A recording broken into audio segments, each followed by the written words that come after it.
So, brand governance. So, yung brand governance daw, yung lahat ng efforts para makontrol yung presentation ng brand in the internal and the external places. So, halimbawa yung Jordan brand.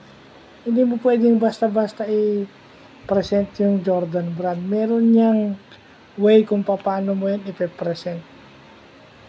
At syempre, approve ni Michael Jordan yan. Hindi pwede kung ano-ano lang, di ba? Approve yan at siguro si Jordan may inputs dyan. So, yun yung ibig sabihin ng brand governance.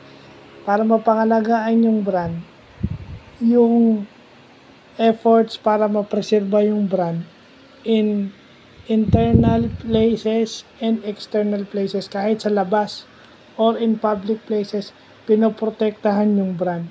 So, yun yung ibig sabihin. Well, sa entertainment industry, ganyan yan. Yung mga love teams, pinoprotectionan yan. Hanggat maaari, hindi sila paghihiwalayin. Kasi kung hindi, magre-rebrand sila ng di oras.